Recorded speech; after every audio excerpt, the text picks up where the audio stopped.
think that by now there are lots of impacts of climate and environmental changes that are already visible in the Mediterranean. We can mention environmental impacts, health impact, economic impact. We have seen the influence of increases in temperature already, with impact both on the environment and on health, with health consequences.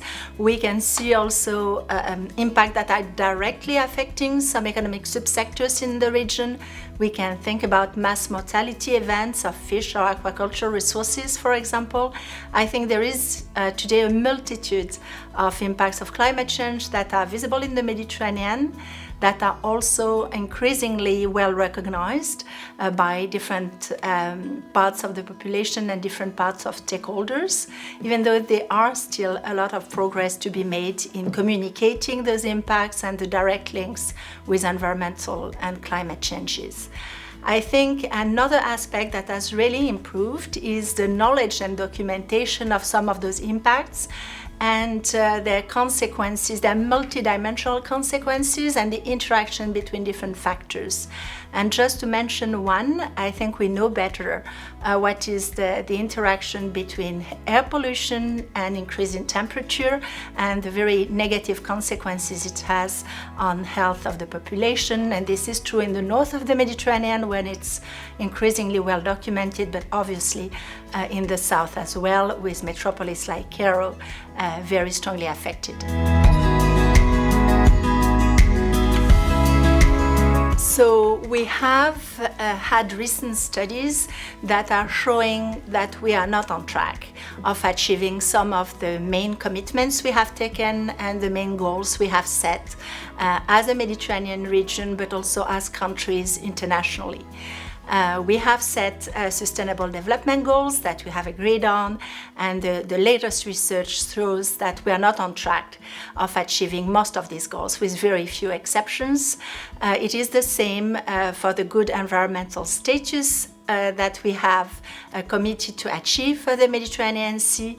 So the trends are not encouraging, and we are not on track in this way. I think that to achieve really improvement and to change those trends, it is very important to recognize the interactions, the interlinkages between the need of achieving these different challenges. I think it's very difficult today to just speak about the health of the Mediterranean Sea without looking at the broader picture, and the big challenges in the Mediterranean are also be associated with urban development, with the very fast increase in the youth population, the need for the youth to find employment, and all these those different aspects have to be taken into account when we look at transition and we hope for a more sustainable future in the Mediterranean.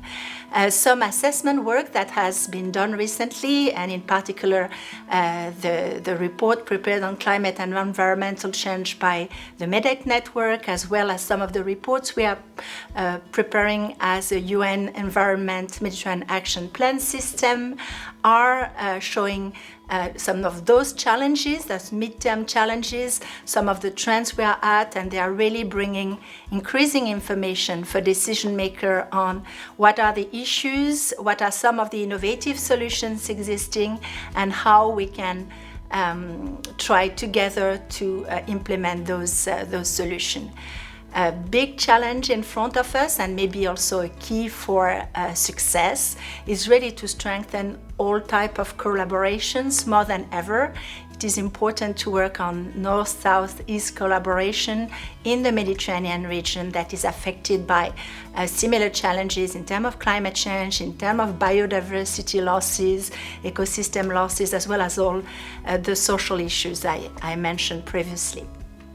So collaboration is going to be certainly, and networking across type of stakeholders, across generation, across scientific disciplines, and across institutional frameworks is going to be very critical in the years to go to anticipate some of the changes in front of us.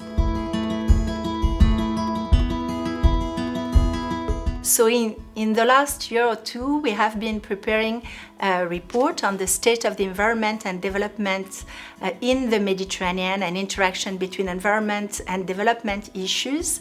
This report was asked by the 21 countries around the Mediterranean and the European Union to Plan Bleu as a regional activity center of the Mediterranean Action Plan. And what we saw once again in the process of preparing this report is that there is a wealth of innovation. There is a wealth of creativity, of knowledge, of well-trained human resources, of entrepreneurs around the Mediterranean that today innovate and provide concrete examples of what can be done to adapt to climate change, to foster transitions in the Mediterranean. The main challenge we see, and I can mention a number of examples, a number of solutions. In Plan Bleu, we have been documenting and working with many partners on nature-based solutions, for example, and on the co-benefits they can bring and the resilience they can bring in adapting to climate and environmental changes. And we see a lot of positive perspectives in this regard.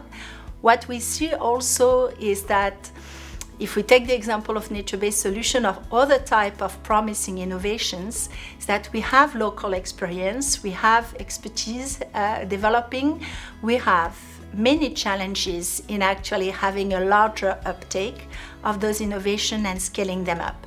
And we think that if we want to bring transformative change in the region that the region needs, it's not just going to be a matter of innovation or promising examples.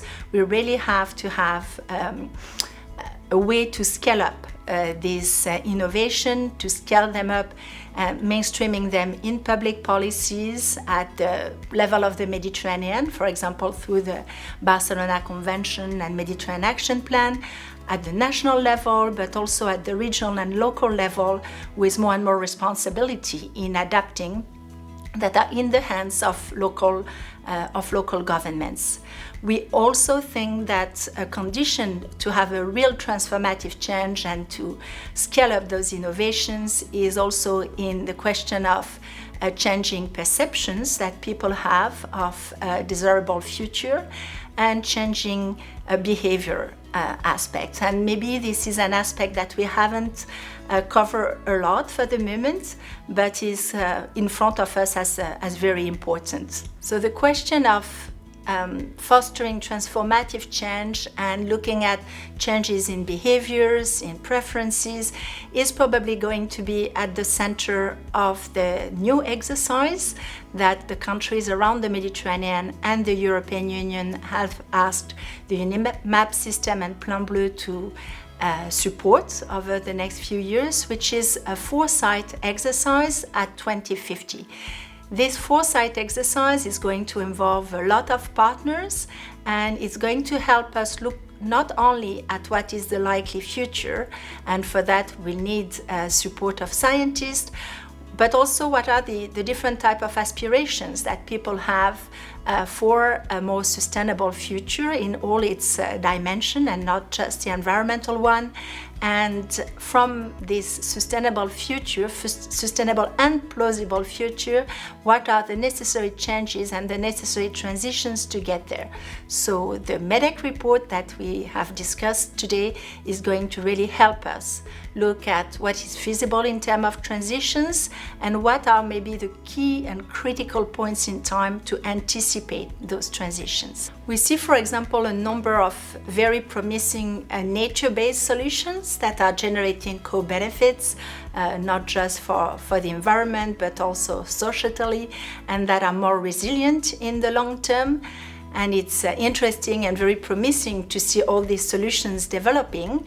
There is often a strong case for choosing nature-based solution rather than concrete, rather than a human-based one, human infrastructure-based one. But what we see also when we look at some of those solutions is that they are facing a number of bottlenecks. administrative bottlenecks sometimes funding bottlenecks, but also they raise questions of local acceptability. And I think that's where we really need support, not only from the physical sciences, but also increasingly from human sciences in helping understand how do we help changes in perceptions, changes in behavior, and finally in the acceptability of some of these more resilient solutions.